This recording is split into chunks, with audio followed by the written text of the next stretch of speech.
Leader Christine Milne is speaking in Canberra about the party's decision not to support the government's fuel excise. As a tax on people who have no alternatives with public transport and no option with more fuel-efficient vehicles. Tony Abbott in the United States told President Obama that his fuel excise would act as a carbon tax.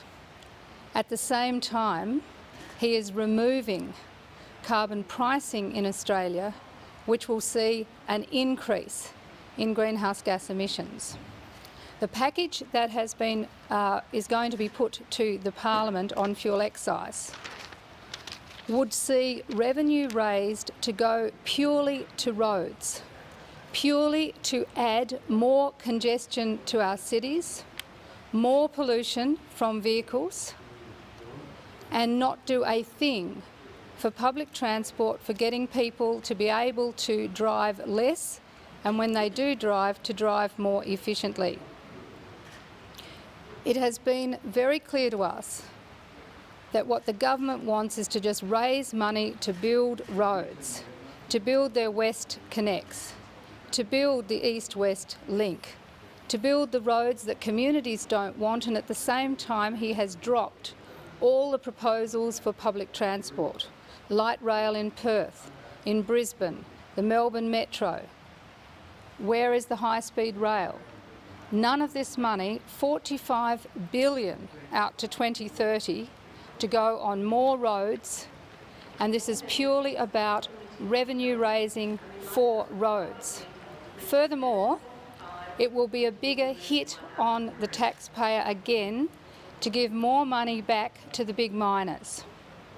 Already, the fuel tax rebate going to the big miners is a hit on the budget. This would increase that over time. So the Greens are saying here, we want transformative legislation in Australia that helps us move to a low carbon economy, that helps people move on to public transport, that improves the amenity of our cities and brings in mandatory vehicle fuel efficiency standards to help people to be able to drive less and drive more efficiently. The Prime Minister and the Treasurer have said clearly that there will be no compromise on this. Joe Hockey said a month or so ago that it was a matter of principle for them. They wanted to raise money for roads and they would not negotiate with the Greens. Well, this is their crash and crash through policy. They are not going to get a big hit on families who have no alternative with public transport, no alternative with fuel-efficient vehicles, just a revenue raiser to build the roads that people don't want. And the Greens are not going to facilitate that. Are you finding this argument hard to make because you got rolled? Not at all. In fact, it's the position that I've taken to the Greens, and I've thought about it very clearly. Of course, it's a difficult issue for us because we want to see people using less polluting fuels. But what we will see if we facilitate this is $45 billion going into roads, roads, roads and roads across the country. No public transport, no urban rail, no fuel-efficient vehicles, just roads. And we're also seeing carbon pricing going, and so emissions actually increasing. If you look at the whole issue of how do we transform to a low carbon economy, this is not going to achieve it by building more roads with more cars on them. But isn't this an example like the ETS years ago of the Greens losing a policy they believe in for the sake of secondary issues? Not at all, because I don't support the East-West link. I don't support West Connects. I don't support the decision to dump urban rail in Perth or the Melbourne Metro. I don't support a position which excludes high-speed rail, for example. I am going to be in there arguing for those things, but why would we want to put more money in the Abbott government's pockets to roll out more freeways, more of these roads that people don't want? Well, clearly the government has said that they are not up for any compromise. They say they want this as a package. They're not getting it as a package. Why would an anti-pollution party not vote against a tax increase on fuel? Because there are no alternatives. There's no public transport. There's no fuel efficiency standards. All this is a revenue raiser. If you are going to use a price signal, you should use it for transformative behaviour. This is once and for all for the Abbott government a pure money-grabbing exercise from the community to build roads. That's what it is. Don't let's pretend that it's anything other than that.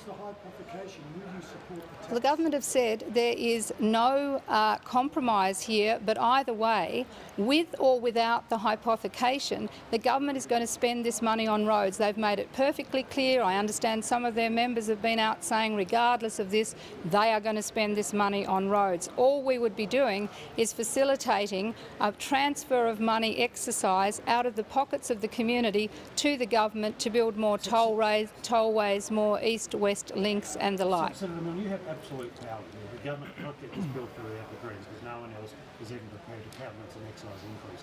Why don't you at least try to negotiate? Or is it the fact you've been told by your party room you're not to negotiate? It's a nice try, Phil, but we've had a good discussion in the party room. This is a position that I have taken to the party room because I actually care about transforming the Australian economy to a low-carbon economy, and I don't want to be raising the money to make congestion worse, to build freeways, to build the east-west link, to build West Connects, to make it actually worse for people.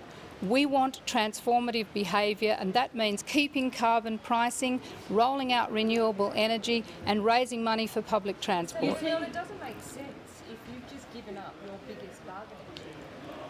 Well, I've just said we don't want $45 billion into roads by 2030. It's a fact of the matter. No representations to the government. You didn't go to the Prime Minister behind closed doors and want to even negotiate this.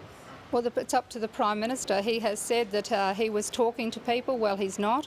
The Treasurer has made it clear they are not up for any compromises, and we are not up for putting money into a massive road building account when people have no alternatives. Why wouldn't you have built public transport? Why wouldn't you get people more efficient vehicles? Now, we'll continue to move for mandatory vehicle fuel efficiency standards. We'll continue to move for public transport, for high-speed rail. But we are not going to stand by and watch Tony Abbott tear down carbon pricing, fill up the pockets of the big miners, and remember, this will make Gina Rinehart smile if indeed the indexation were to occur, because it would put more money in the pockets of the big miners, and we're not going to do that. A few weeks ago, though, when you were indicating that the Greens might well support this measure, you knew at that time that the money would go for roads in some form or another. Actually, when we first discussed fuel excise, it was before the government announced their hypothecation to roads, and from the minute they announced, and on budget night, I made it very clear that it made no sense whatsoever to be putting money from fuel excise into exclusively road building, and that is absolutely the case. Congestion is not something I want to encourage, and it's not something I'm going to encourage. How much of this was about people in your party room being worried about cost of living? It wasn't and about you being the party that took money out of people's pockets. It is not about that. It's about saying we want to transform the Australian community to a low-carbon economy, and people have to have choices to do that. Right around Australia, we have condemned the building of new suburbs without public transport. We've said the poorest people live furthest from the centre of the city and drive the least efficient vehicles, have no choices. If you're serious about transformation, then you put in price signals, but you have alternatives. There are no alternatives here. There are no rules about new efficient vehicles, and we want to make sure that we get to the low-carbon economy in a way that improves life for everyone. Senator Milne, what is the point of having a balance of power if you're not prepared to even try and exercise it? You're going to surrender it in advance of the legislature. Why not try to amend this in the Senate to reflect the conditions you would like? A balance of power means we make choices about legislation as it comes through, and all the political parties in the Senate now share balance of power when this comes to the Parliament. They've all made their choices in that context. It's pretty clear that everyone sees this for what it is. It is a blatant money grab by Tony Abbott for building roads, for building the east-west link, for building West Connects, for building all these other roads with no investment in public transport, and at the same time increasing pollution across Australia by abandoning carbon pricing and at the same time putting more dollars into the pockets of the big miners. That is not a good outcome for Australia. Can you see the humour in being able to be seen as the motorist friend on this occasion?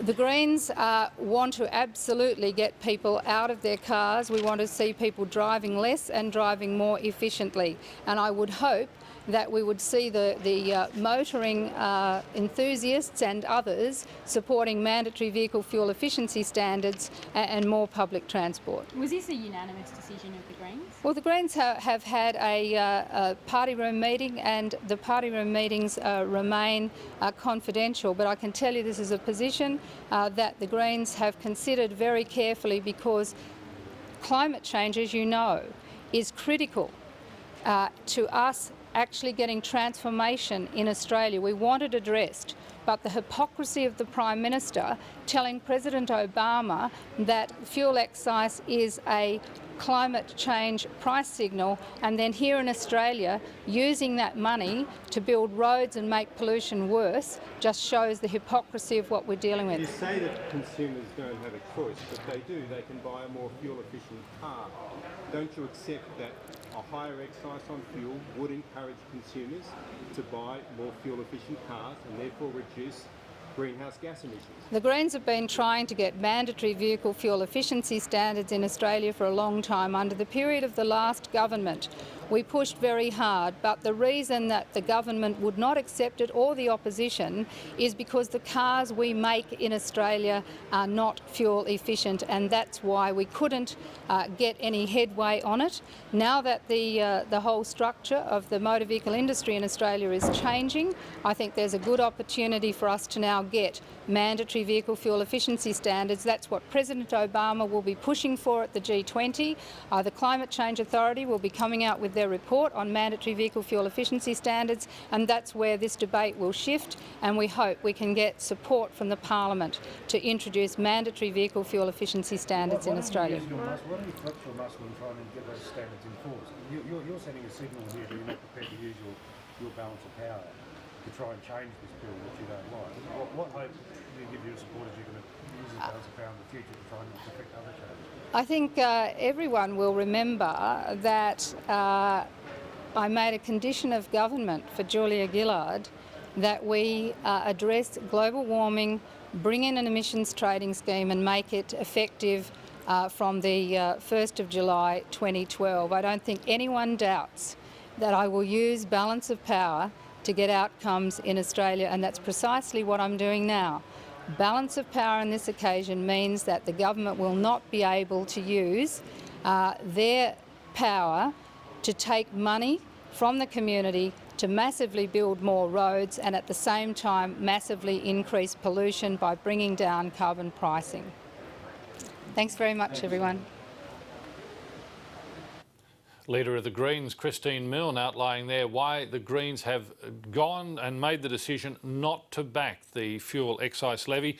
She was saying that it's a revenue raiser for roads and not the sort of measure that they wanted. No urban rail or public transport amongst the Prime Minister or the Joe Hockey, the Treasurer's budget measures. So they're voting against it in the Senate, and so the fuel excise is probably dead in the water, because with the PUP and the Labor and now the Greens not backing it, they have the numbers.